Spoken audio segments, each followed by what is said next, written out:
లేదా ఆయనకి ఎమ్మెల్యేగా ఉండాలా లేదా అనేది వాసు గారు ఎమ్మెల్యేగా కావాలని కోరుకుంటున్నారని. సో వైసీపీ ఓటమి తథ్యం. సరే, సో వైసీపీ ఓడిపోతుంది కాబట్టి ఇంక వైసీపీ గురించి మనం మాట్లాడుకోవాల్సిన అవసరం. మనం ఏం చేస్తాం మాట్లాడు. వాసు గారి గురించి చెప్తాను.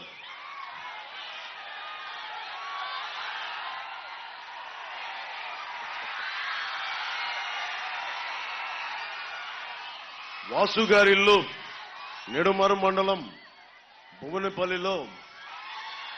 ఆయన ఇంటికే దారి ఎంచుకోలేని వ్యక్తి అని చెప్తా ఉన్నా.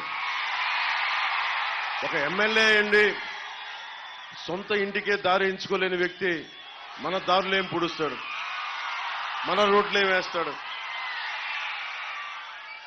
సరదాగా ఆయనకి ఏదో ప్యాకెట్ క్లబ్లు నడపాలని ఉంటుంది, అది కాదనం మనం. 30 లక్షలు కారు కూడా ఇచ్చారంట బాగా ప్యాకెట్ క్లబ్లు నడిపినందుకు. మనకి ఏం కావాలి?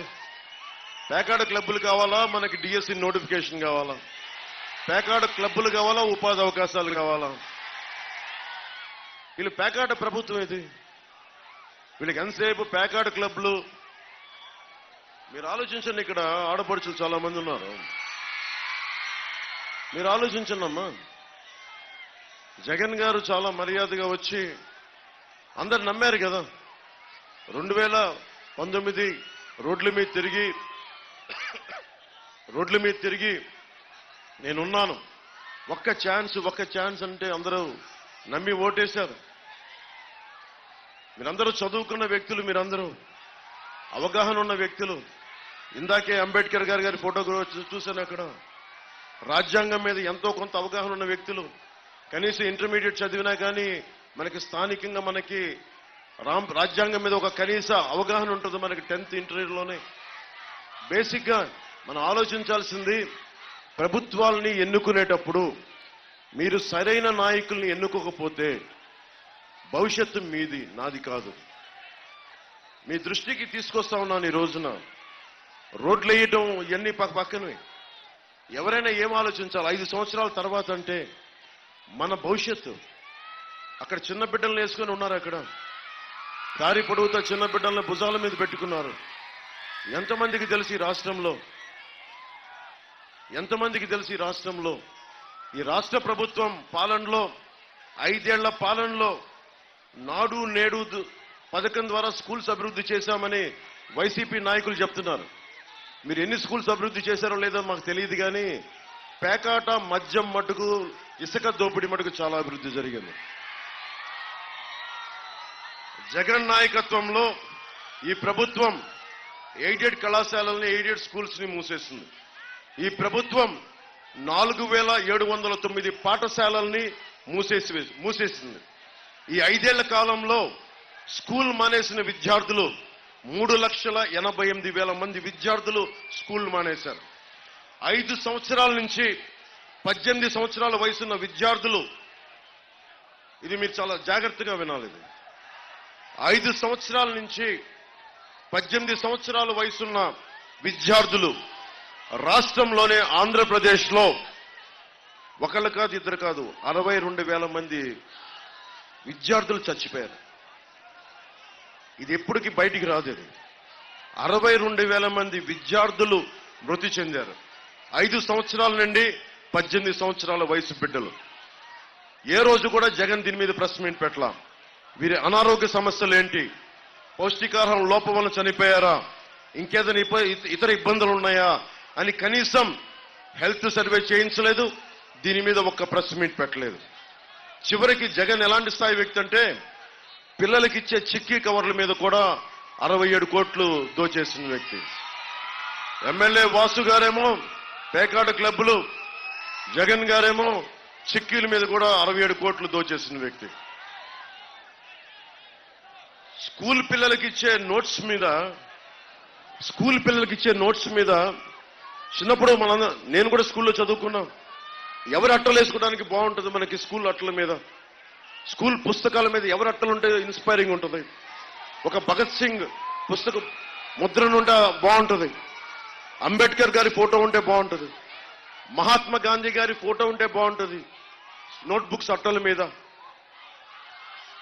అలాంటిది జగన్ ఫోటో ఎందుకు దరిద్రంగా ఉంటది కదా. చిన్నపిల్లలకి ఏం చెప్తున్నావా జగన్ నువ్వు? కాదు, మీరు నవ్వుతున్నారు కదా. మీరు చెప్పండి, ఈ ముఖ్యమంత్రి 5 సంవత్సరాల నుంచి బెయిల్ మీద ఉన్న వ్యక్తి ఇతను. 32 కేసుల పైన 39 కేసులు ఉన్న వ్యక్తి 5 సంవత్సరాలు బెయిల్ నుంచి ఉన్నాడు, బెయిల్ మీద తిరుగుతా ఉన్నాడు. ఇక్కడున్న మీరు ఒక్కళ్ళకి పాస్పోర్ట్ కావాలి అంటే, ఏదైనా ఉద్యోగం కావాలంటే పోలీస్ వెరిఫికేషన్ కావాలి. పోలీసులను నియంత్రణ చేసే వ్యక్తి 5 సంవత్సరాలు బెయిల్ మీద ఉన్నాడు. ప్రభుత్వ అధికారులు లంచాలు తీసుకుంటున్నారా లేదా అని చెక్ చేసే ఏసీబీ మీద ఆధిపత్యం చూపించే వ్యక్తి ముఖ్యమంత్రి. ఆ ముఖ్యమంత్రి మీద ఎన్ని కేసులు ఉన్నాయి? 30 కేసుల పైన 5 సంవత్సరాల నుంచి బెయిల్. ఏం సూచిస్తుంది ఇది? మనకు ముఖ్యమంత్రి మనోడా, మన వర్గపోడా, మనోడని కాదు, ముఖ్యమంత్రి స్థానంలో ఉండేవాడు సరైనోడా కాదా అనేది మనం అందరం ఆలోచించాలి. మీ భవిష్యత్తు ఇది.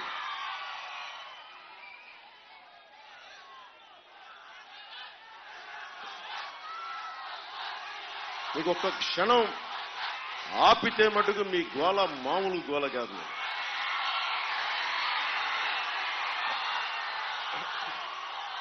నేను ఆంధ్రప్రదేశ్, ఉమ్మడి ఆంధ్రప్రదేశ్ ఒక ప్రభుత్వ ఉద్యోగి కొడుకుని. నేను నాకేం స్థాయి ఉంటుంది అంటే, ఒక మనిషి అనుకుంటే సాధించగలడు.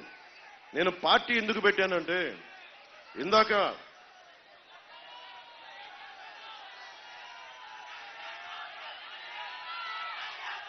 మన పుట్టా మహేష్ యాదవ్ గారు చెప్పినట్టుగా సినిమాలు చేసుకుంటే నాకు చాలా డబ్బులు, ఈ 5 సంవత్సరాల్లో డబ్బులు సంపాదించా, ట్యాక్సులు కట్టా, నేను ఎవరితో గొడవ పెట్టుకోకర్లా.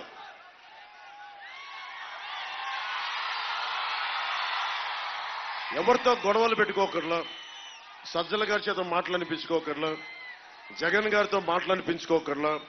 వెళ్ళి నేను నమస్కారాలు పెట్టి నా సినిమాకి కొంచెం టికెట్లు రేట్లు పెంచండి అంటే అయిపోయింది. ఎవరితో గొడవలు లేవు. కానీ మీకు ఏమి నచ్చుద్ది? మీకోసం నేను ఖుషీ సినిమాలో ఏ మేరా జహా, ఏ మేరా ఘర్, ఏ మేరా ఆశియా, ఏ మేరీ దునియా, తెరా కామ్ క్యా హై, ఇది సినిమాలో చెప్తే బాగుంటుంది, చప్పట్లు కొడతాం.